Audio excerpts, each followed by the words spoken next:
Hello, good evening, and welcome back. The squeaky wheel gets the grease, as misogyny could soon be against the law. But what they mean by that is that any violent crime, which they claim to be driven by misogyny, which, seeing as you can't get into somebody's head, that claim simply has to be made by someone. Doesn't have to be the victim, doesn't have to be the perpetrator, could just be a bystander, provided that they think it's perpetrated through misogyny, not just sexism, because against men it doesn't matter, but women are to be banded into the protected groups here as well, even more so than before. So, just so you get your facts straight, yeah, it is a hate crime if it's against anyone except for a straight white man, put simply, because of course it could be racist, it could be Islamophobic, even if the victim is not a Muslim. It could be misogynistic if the victim is woman. It could be homophobic, transphobic, and all these other phobias, xenophobic, whatever it might be. But if they're a straight white man, there's nothing you can pin on them, unless maybe then belonging to Islam, because you got that religious ideology. So possibly then, but that's it. That really is it. So let's not confuse a hate crime with a hate incident, okay? And yes, these are both real things.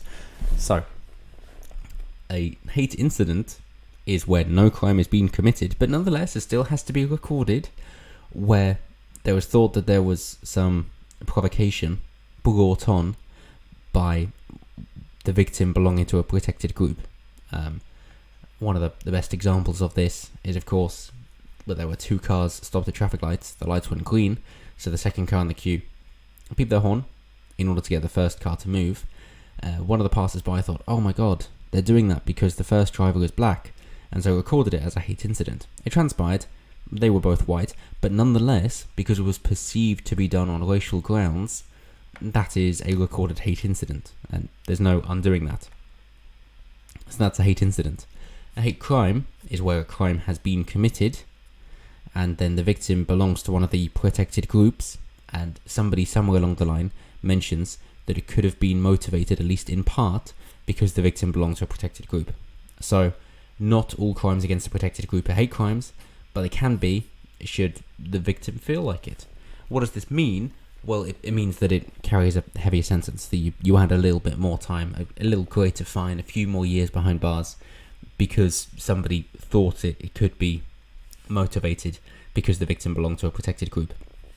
So, put simply, it's unequal treatment of the law. No doubt about it. And then they go and say, well, would that include wolf whistling? Well, if Nottinghamshire police is anything to go by, and they even include the lady responsible for bringing that in their article, Sue Fish, as I say, former Chief Constable of Nottinghamshire Police, who says she was immensely proud of her decision in 2016 to categorise misogyny as a hate crime, and that would then also include wolf whistling if it was a crime. But how could it be a crime? Well, if the victim, who can't be a straight white man, if you wolf whistle as a straight white man, it doesn't matter, unless of course you claim that it's because they think you're gay. But yeah, chances are you're not going to fuck about with it. But nonetheless, cool. So, if the person being catcalled feels like it is harassment, and it is sexual harassment, and it is therefore a crime, this then makes it a hate crime, which means you're facing a bigger prison sentence. Same thing as Laura Bates goes on to mention, say that it could be misinformation. So Laura Bates' own words. So, recording misogyny as a hate crime won't criminalise wolf whistling or send men to jail for complimenting women, no matter how much misinformation you might have seen online. So that is, put simply, not true. And you've got The Guardian itself, back when it all came out, with Nottinghamshire police to count wolf whistling in the street as a hate crime if it's uninvited sexual advantage and unwanted verbal contact with a woman, which could include catcalling, wolf whistling in the street.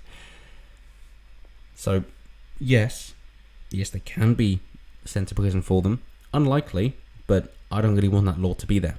When it comes to compliments, oh, yes, the More famous example there would be at, I believe it was VidCon, I believe that convention, whereby there were two people sharing a lift, a man and a woman, and the man asked the woman out on a date, and because they were in a lift, the woman felt trapped in and couldn't escape from him, and therefore felt like she had been assaulted, and then of course had to say harassed instead, because there wasn't physical contact. And lo and behold, of course, that didn't turn out very well for him. So, if somebody's intention of a compliment and trying to, ask someone out is then perceived as creepy or stalky or harassment, then yeah, they can file charges and a criminal case can be brought against the complimenter. And so, yes, that is law, that is true, and there are real-world examples, as I say, in order to provide credence to it.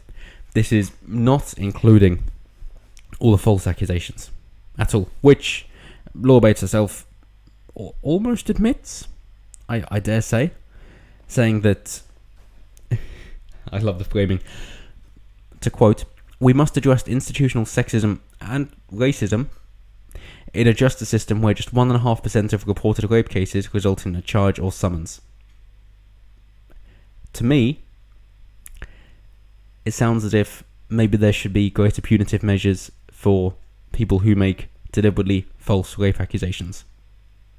And I don't mean to say it's deliberately false if a woman rapes a man, because a woman cannot legally rape a man. There's no such thing under UK law. She can sexually assault a man, but she can't rape a man. Only a man can rape under UK law, because you need a penis to rape. So I'm more concerned about then, why is it 1.5%? Are there false accusations? In which case maybe they should be looked into a little bit more. But nonetheless, that's not the point she's trying to get at. One of the most thought-provoking points would be from Neil Linden, who said that 20 years ago he set out a kind of dystopian near-future novel where men would be forced to live together in correction camps, where overalls to bore the slogan "I am guilty" and be let out wearing security anklets only to carry out essential heavy labour. Of course, it never got published. But nonetheless, when you do have suggestions like these, which are then coming into law, on the back of Sarah Everard, of course, combined with what the actual legitimate suggestion from the House of Lords to propose a curfew for women after 6 p.m, then you see how it is definitely turning that way, much more so than before. And hey, let's not also forget the self-proclaimed feminists, like Jessica Valenti here, who says that she misses being catcalled because she feels like she isn't pretty anymore. And that's from Jessica Valenti, of all people. So, it very much is a case of the squeaky wheel gets the grease, because the vast majority of people, men and women, don't really care. They're not actually fussed about the catcalling side of things. The suggestion is, well, there's a link between catcalling and violent crime. The idea is that it dehumanizes women and therefore makes them more susceptible to be treated badly and have violence inflicted upon them.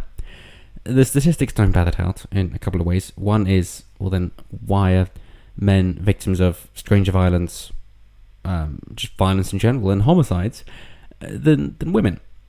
Is it because men are getting catcalled all the time and we need to have some anti-misandry laws? Is that it? No. Okay. Apparently, of course not. So that doesn't bear it out. But also, to me, the thing that's always confused me, and maybe you can help clear it up down below, is the thought that catcalling, or saying that a woman's appearance is good, is dehumanizing. Because if you're saying you look gorgeous, however you wish to say it, as derogatory as it could be inferred, surely then that's only because the woman is a human. Like, sure that there's a very tiny minority of people who are attracted to inanimate objects, but the sex appeal and the level of attraction comes down to the woman actually being a human. So it does actually kind of, prove that they're interested in her for being a woman. But maybe that's just my twisted mind. But hey, that's it for me. So do let me know what you guys think down below. In terms of a knee-jerk reaction, because I was saying what can actually be done in response as people were clamoring out for something to be done from a legal standpoint after Sarah Everard. And obviously the statistics not bearing it out that something needs to be done to specifically target helping women. But now, of course, this has happened. Where do we see it going from here? Is the point just to make it that uncomfortable for men that you're going to have a pushback very strong from the other side, as the left is currently eating their own, and it is the left doing this, we know, because it comes from a place of communism and envy, not trying to help out the victim or the little guy. It all comes from a victimhood narrative in order to make yourself seem the most oppressed, so you get the most amount of social credits, if you will. So is that the point, that it's going to end with an accelerationist view, that the fallout will be too many people being pretty sick of this and wishing to return to a more traditional goal where, tradition was created for a reason and it happened that way, and there's going to be a lot of encouragement to get things back to being how they used to be, because that's what works. Either way, let me know down below. I'm intrigued to hear what you guys have to say on this one. But as always, until next time, have a good one.